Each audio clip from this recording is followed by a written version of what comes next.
Charles Moscowitz here. John F. Lemon is my guest. He is a retired professor at Weber State University, English major in Utah, I believe. John, thanks for joining me this afternoon. Yeah, good to be here. You know, one of your papers caught my eye, that being a behavioral research in the pornography industry. This is obviously an industry that's been around since the time of the Hittites. Yeah. Not going anywhere. However, in recent years with the development of the internet, it's become a pandemic. I don't know how else to describe it, but Yeah, it's it has. everywhere, and that it's available to anyone. It's very difficult, including children. It's very difficult to not have it there because you'll just have to put it in your Google, and there it is, in all of Right. its ugly graphic details. Now, what does your research indicate in terms of this multi-billion-dollar industry? Well, what my research entailed was a list of, I think it was 200 actresses in the industry, and why so many of them were ending up dead. Tell And us about it. yeah, and so what my research found out that most of them, couple of them were actually murdered, but most of them committed suicide because they just couldn't do it anymore. And they tried to leave the industry, but there's not a lot of call in the outside world for the skill set that they had. Right. Yeah, it So didn't exactly give them a reputation that they'd want outside of that industry. yeah, some of them have been able to break out and get into the mainstream film industry, but that's a rare case. Most of them, uh, they either enjoy that lifestyle and they stick with it until the retirement age. Some of them have actually retired from it, but most of them just they get really despondent because they just realize that they're stuck, and so then that's when they end it with either drugs or uh, self-inflicted gunshot wounds. I mean, I suppose that it does make sense that that would be the case because, you're entering into an industry and an activity, especially doing it so publicly, where everything is filmed, that, you're losing a piece of your humanity, a piece of your soul. I mean, you're Right, selling your body basically and allowing it to be used in a way that, and then you get paid big money on top of it. You get paid pretty big money, I'm sure, to do this. And I think that, I don't know, I mean, I suppose that maybe the idea of it, in a weird way, in a perverse way, becomes a thrill to some people. Like yeah, it feeds into this kind of incredibly narcissistic idea, seeing yourself up there in all of your glory, in all your right, intimacy. And, I mean, nothing really, there's no holds barred, there's nothing held back, there's no restraints. It's all out there. You can't get more, I mean, in a weird and sort of perverse way, you can't get more free. At least the right. illusion of freedom. However, the reality is you've entered into slavery. Yeah, exactly. uh, I also found out that the women make more money than the men, Oh, but I don't doubt that. now with the internet, even the women are finding it, with the competition, more and more difficult to make the big bucks that they once did. Well, I would think so because probably with the internet, they're giving it away free. I mean, I understand Twitter runs it. Yeah, I mean, they won't run a comment by President Trump, but pornography, hey, come on in, no problem. yeah, So it's everywhere and it's cheapened. Not that it's cheap. The cheap stuff is cheapened. I mean, Right. you've already cheapened yourself, but then the actual value, I suppose it's like anything else. It's like the value of labor. If there are too many people wanting to do it, then the value of Right. labor goes down. Yeah, it's the old law of supply and demand. And I mean, what do you make? I mean, I think that starting in I think it was the 1970s, Yeah. with Al Goldstein and his disgusting magazine Screw. Yeah. You had lawsuits brought. There was a movie made about this, I believe, starring Woody Harrelson a while back, where he felt that this was a free speech issue and that he wanted to tear down any of the laws against pornography, and did so. And since then, it's been open season. Right. Most of it, there's some that comes from other states, but most of it is centered in this San Fernando Valley. That's where most of about 90% of the porn in the U.S. comes from. And is there any regulation of it, or is it? I mean, because I think that from what I understand, there's a lot of rape, there's a lot of violence, there's Right. a lot of certainly sexual abuse. Um, Well, a lot of Probably women, disease. Yeah. yeah. Oh yeah, there's AIDS is quite rampant in both sexes. Uh,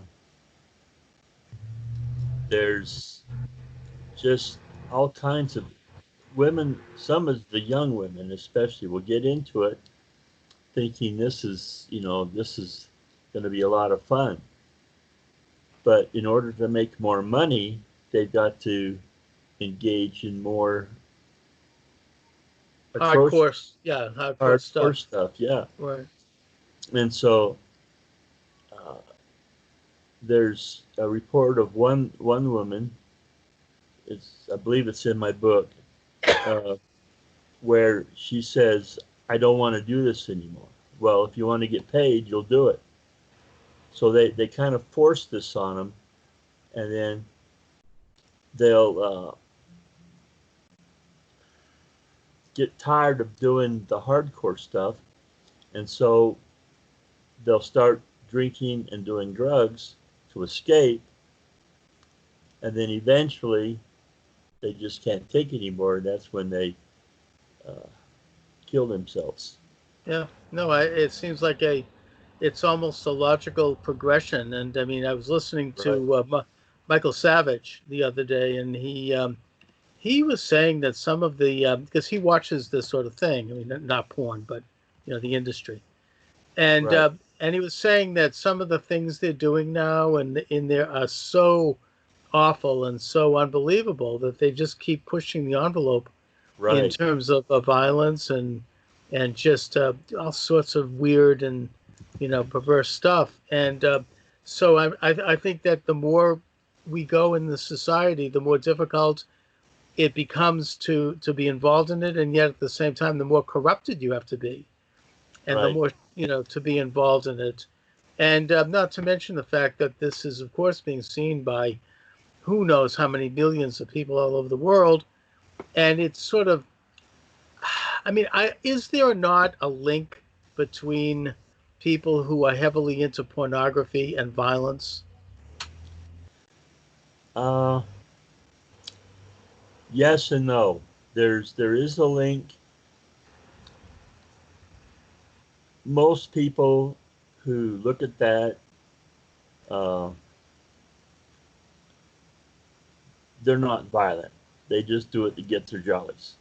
Right. But there are some who have a uh, tendency towards violence. The porn just makes it worse because they see that how these women are treated and they think, well, I can do that. It's almost like, in a way, an adult version of the video game. Yeah, The right. I mean, you almost enter into a world of unreality. right. Because it's really not the way people conduct themselves. I mean, if someone No, is learning and developing their sexuality from watching porn, I mean, that's pretty bad because that's not what people do. no. It's sort of and it becomes like a I don't know, it's almost an athletic activity, or it's a mechanical activity, and people start to become desensitized. Obviously you're, on day one, you're removing love, you're Right. removing relationship commitment. It's all about lust, and it's just two physical bodies working over each other, Yeah, basically. it's not really, I wouldn't call it love. I'd call it more lust. Yeah. Oh, I would definitely call it lust.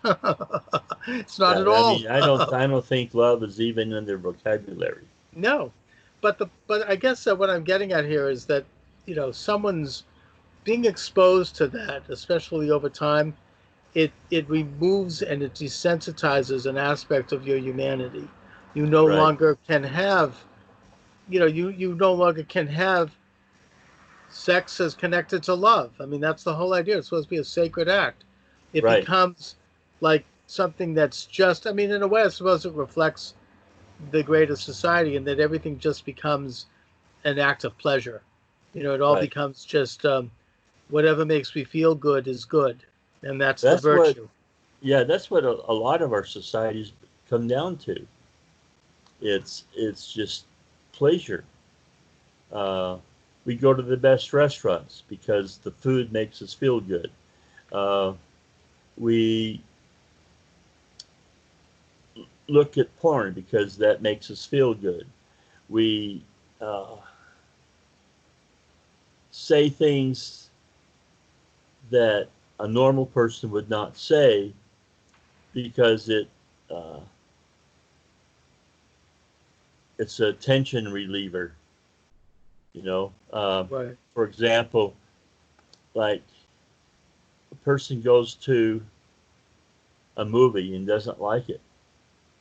So what does he do? He goes out to the foyer and starts screaming at the people who are selling the concessions.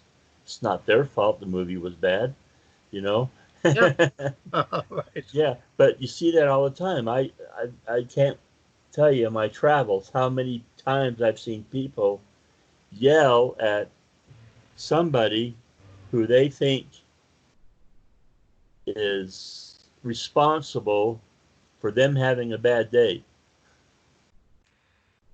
It's maybe it's in a certain way it's a byproduct of this kind of shallowing of the of human experience.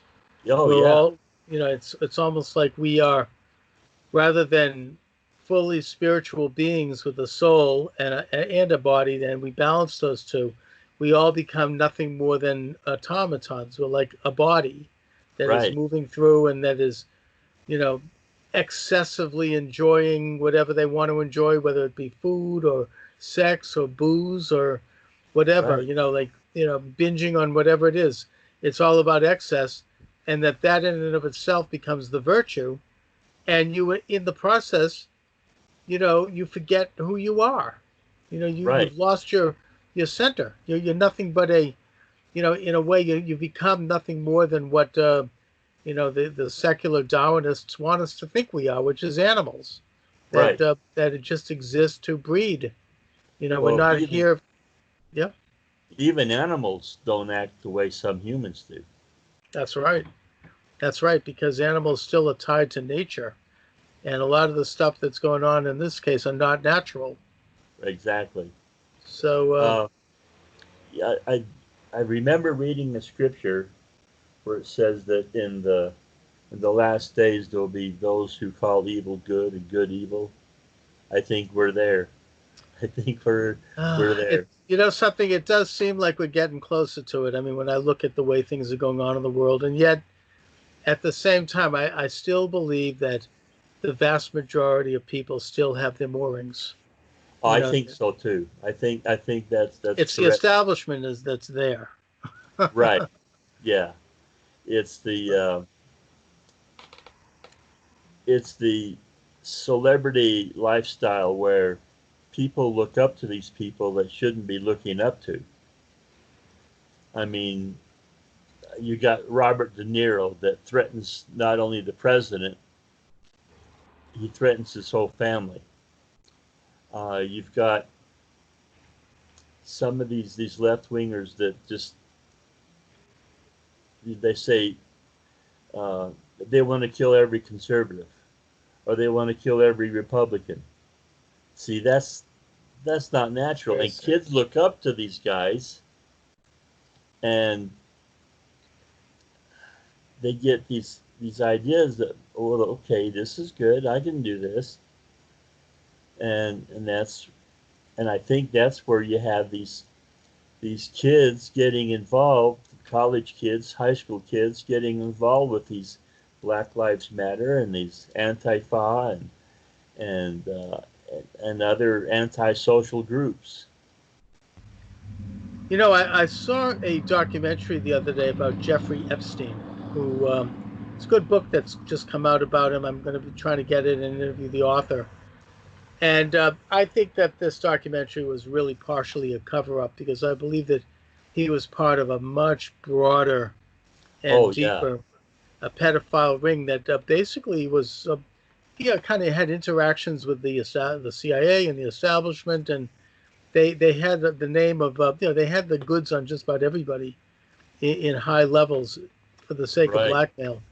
And there's often a level of blackmail when you reach high levels of influence, whether it be in government or media or entertainment, where, you did something compromising and somebody knows about it and it's held over you.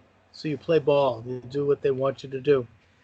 And I've heard rumors about Epstein only being the tip of the spear in terms of an international ring of not just sex workers and sex slaves, but pedophiles, and that a lot of the people that seem to despise Donald Trump, these late night knuckleheads like Kimmel and Colbert, and also some of these heads of media companies like CNN and that guy, what's his Zucker, and some of these other characters who have a hatred for Trump that's beyond normal.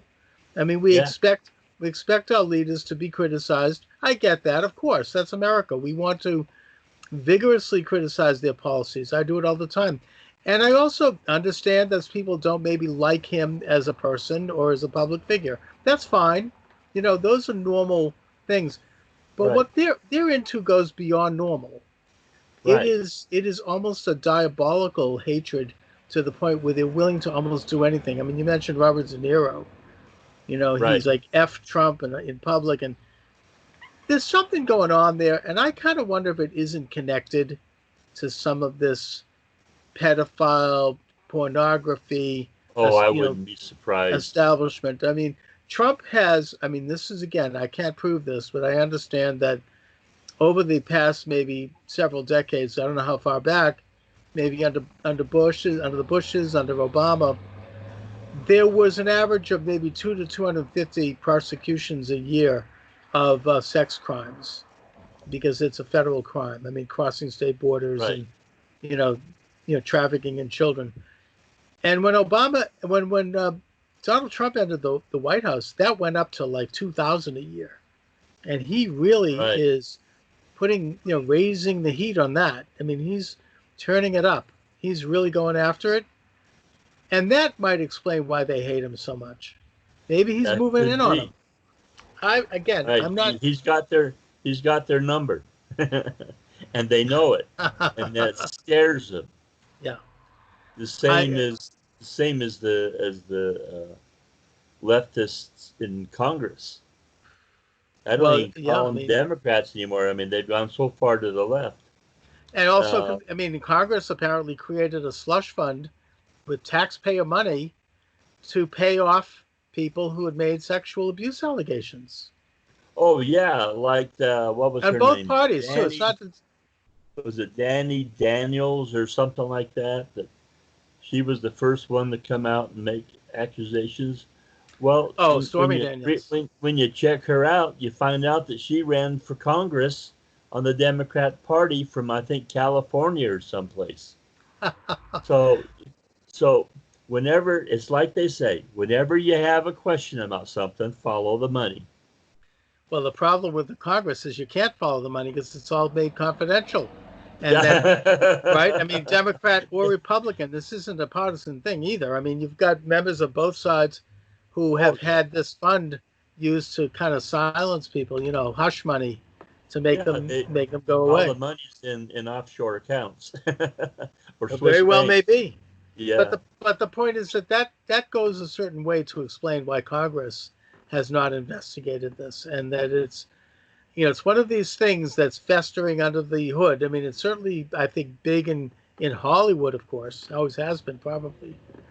But this kind of you know a lot of this sort of immoral stuff was became legal again after the Al Goldstein lawsuits, which I think are very much a turning point when he got deep throat, I think it was, to be legal, oh yeah, and that yeah. began the whole cavalcade. I mean, it really opened the floodgates. Uh-huh. Now it's everywhere. And the actress in that particular movie that you mentioned, um, she's a good example of one who tried to make it in mainstream uh, media, but ended up failing at everything she did, and eventually she drank and drugged herself to death. Yeah, well, that's sort of what's happened here, and I hope that they've made very bad choices to get into an industry that I think leads to one taking their own life, probably, or certainly Right, encourages it, because in a way they've taken their own little spiritual life. My big exactly. concern is that they're going to take along everyone else with them. I mean, Yeah, you're you going to hear have. people say, well, it's my life, I can do with it what I want to. That's true. But there's going to come a time when the choices you've made are going to lead you down a road where there's no turning around and going back. You're That's stuck right. at the dead end. That's right. And the fact is that by doing this in public, which is what pornography is, it's films, they're taking a Right. lot of people with them. Exactly. A lot of unwitting, vulnerable, impressionable people, that are being kind of brought into this thing, and themselves begin to emulate that life, and hopefully not, but maybe even that death. Now, John, what I mean, it also is. I don't know this again, but it's a sense. I mean, it makes sense to me that it would be the case. But it's an industry that is connected to organized crime, and Yes. that is definitely. I mean, for the most part, a criminal enterprise. I don't see how it could otherwise be. Oh yeah, because back in the 20s when the mafia got involved with started supporting prostitution. Well, when the what was their names? I can't remember now. The brothers, the two brothers, got involved with started their own pornography company. The mafia came knocking on their door, and that's how they got involved. They saw a chance to make a buck, just like they do with drugs and Sure, extortion any and any everything vice. else, and and that's how they got involved. And I can't prove it, but from everything I've read, they're still involved Oh, I don't doubt it. Probably because more it's a than big ever. money maker. I mean, the Russian mafia, the Italian mafia, um, the Nigerian, the Jamaican, they're all heavily involved in this industry. Oh yeah, no, I don't doubt that for a minute. Um, John, given the fact that you have that element involved in it, you've got this huge acceleration of its availability and its reach and its internationalization thanks to the internet and its power, as we saw, for example, with somebody like a Jeffrey Epstein. What can be done? I mean, are we all to just basically throw our hands in the air and just forget it? I mean, what can we do as honest citizens in this society?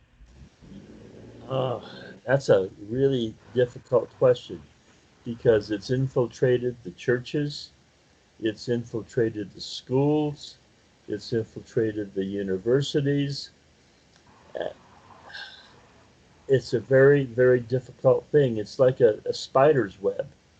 You take one down and another one pops up somewhere else in your house. Um, you can't regulate it. I guess you could regulate it, but then, like we said earlier, they're going to be pushing the boundaries. So no matter how well you regulate it, they're gonna push the envelope. So I guess what we have to do is education is always a help, a good place to start with educating people about uh, what it is and who's involved and what the ultimate goal or ultimate end for a lot of the performers. What can we do to protect our children? Uh, well, they have those blockers that you put on your computers, but a lot of high school kids uh, have figured out a way to hack around it. Yeah, I'm sure.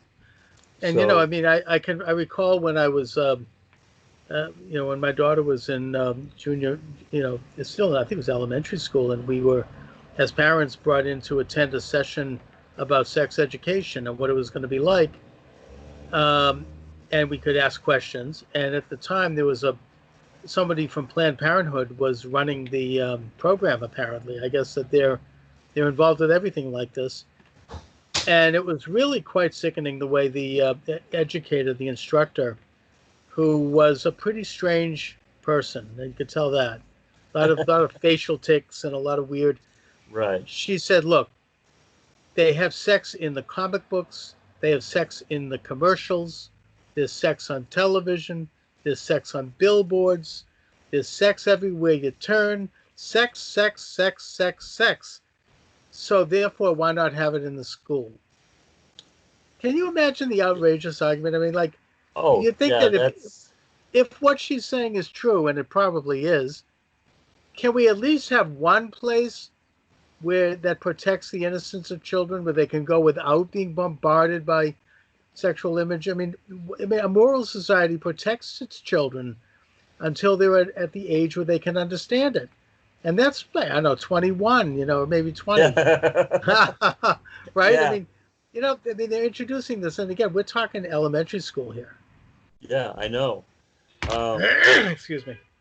I've read where some schools are starting it in kindergarten and first grade, which I believe is really inappropriate. Oh yeah, Um, I mean, I just did a program on this where we talked about the transsexual story times. It's like, oh yeah, why? that Why are they doing it? I I mean, this read is that and I thought, what in the world are they thinking?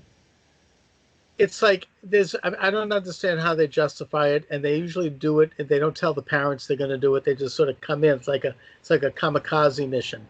They just Right? show up. Suddenly, everyone's brought into a room, and they show up, and then they do it, and it's too late.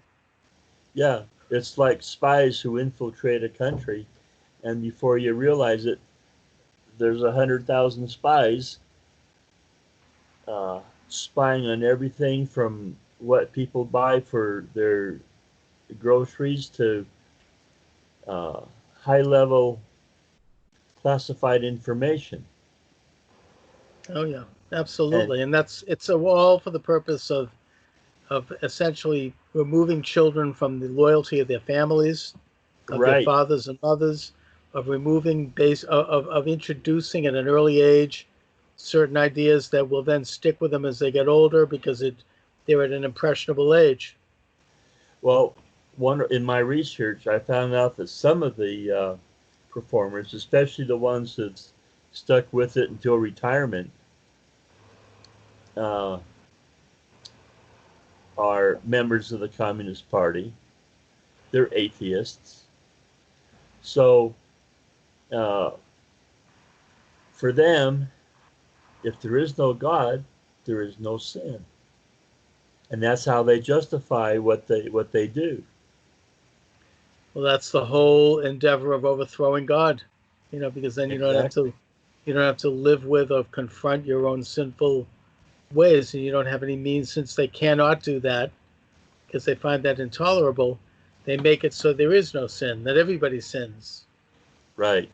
Uh, yeah, they figure that if there's no God, there's no devil, then the Ten Commandments are bogus, and the way to live is just whatever feels good. Yeah, Going back to what we said before. that about sizes it up, John. So, John, Oh, I'm okay. looking. No, I'm looking at your wonderful papers here. We could do a lot of programming on this one. I like Sure. dictators of the 20th century, history of anti-Semitism, Hitler and Obama. I'd love to talk about that. Uh, Yeah. you've got international corruption, how it transformed America and the world. You've got some great stuff here. I would urge people to check out your page on academia.edu and look up your name, John F. Lemon, Weber State University, and you're going to find some pretty good stuff here, very good papers. I'm looking forward to doing some more programming with you, John. It's a great chance to talk about some of these issues. So, anyway, I want to thank you very much, as always. Okay. Good And to see you again. good to see you, too. Have a good one. You too. Bye. Bye-bye. Thank you.